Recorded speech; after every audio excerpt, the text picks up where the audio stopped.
দেওয়া হোক, যাতে করে আমরা ইউরোপীয় ইউনিয়নের এই দেশগুলির সাথে আলাপ আলোচনা করে বাংলাদেশ সরকারের সাথে ওই সমস্ত সরকারের সাথে G2G অ্যারেঞ্জমেন্ট যেটা বলা হয় দ্বিপাক্ষিক চুক্তি করা, এই করার ক্ষেত্রগুলি আমরা প্রস্তুত করতে পারি। আমরা এখানে ইতিমধ্যে ইটালির সাথে 2001 সালে এই G2G এগ্রিমেন্ট আমরা বাস্তবায়ন করার দক্ষতা আমরা অর্জন করেছি। ইটালিতে আমরা এই 2001 সালে বেগম খালেদা জিয়ার সরকারের মাধ্যমে আমরা ইটালিতে যাওয়ার কর্মসংস্থানের রাস্তা উন্মুক্ত করেছিলাম। আজকে একই পথ ধরে আমরা ইউরোপীয় ইউনিয়নের সমস্ত দেশগুলির সাথে আমরা এই এগ্রিমেন্টে যেতে পারি। ইউরোপীয় ইউনিয়ন বাংলাদেশ থেকে শ্রমিক নেওয়ার জন্য আপনারা দেখেছেন এখানে আমাদের ইউরোপিয়ান ট্যালেন্ট পার্টনারশিপ প্রোগ্রাম, যেটা EU Bangladesh talent partnership programme শুরু হয়েছে 2024 সালে। আজ পর্যন্ত তাদের ট্রেনিং প্রোগ্রামও শেষ হয় নাই। আল্লাহর রহমতে আমরা প্রাইভেটলি আপনার ট্রেনিং দিয়ে আমাদের লোকদেরকে ইতিমধ্যে আমরা ইটালিতে দিয়ে কর্মসংস্থান করতে সক্ষম হয়েছি। তাহলে আমাদের যে অভিজ্ঞতা আছে, আমাদের যে কর্মদক্ষতা আছে, এই কর্মদক্ষতার যেন বাংলাদেশ সরকার আমাদেরকে ডেকে নিয়ে এই কাজে লাগান এবং যাতে করে আমরা আরো বেশি বেশি বাংলাদেশের কর্মীদেরকে আমরা যেন ইউরোপের বিভিন্ন জায়গাতে আমরা সেট করতে পারি। ইউরোপের 29টা দেশ, সেই এটার পাশে আছে বালকান দেশগুলি, প্রায় 33-34-35টা দেশের মধ্যে প্রায় 1 কোটির উপরে শ্রমিকের একটা বাজার। এই বাজারটাকে কিভাবে যত্ন করতে হবে সরকারকে, কারণ সরকারই পারে এই জায়গাতে গভর্নমেন্ট টু গভর্নমেন্ট আলোচনার মাধ্যমে তাদের প্রয়োজনগুলি ফুলফিল করার জন্য কি দরকার, আমরা এই সরকারের যা দরকার আমরা সেটা বাংলাদেশ থেকে তৈরি করে দেব।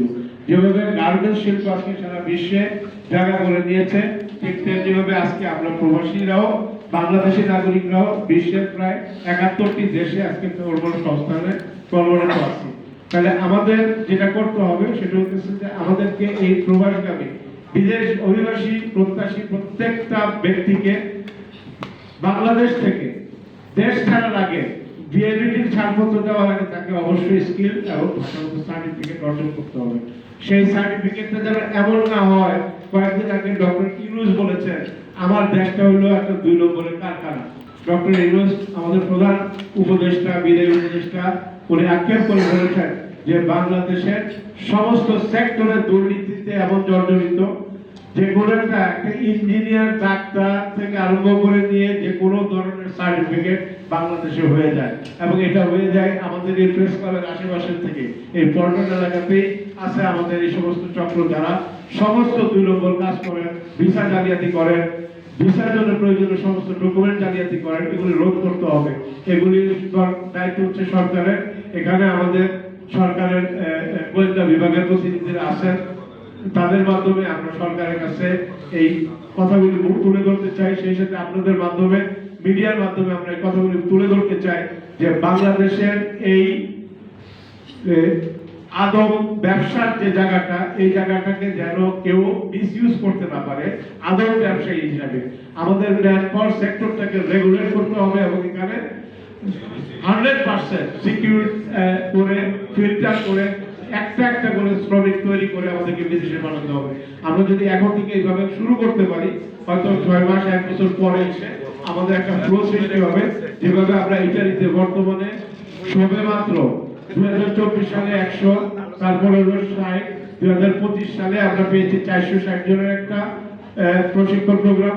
এরপরে এই 2025-এর শেষে এসে আরেকটা প্রোগ্রাম পেয়েছি আমরা 25 জনের, এবং 2026 সালে আমরা আমাদের নিজস্ব গণ্ডি থেকে আমরা আশা করছি যে 500 থেকে 1000 কর্মীর জন্য প্রোগ্রাম আমরা অর্গানাইজ করতে পারবো।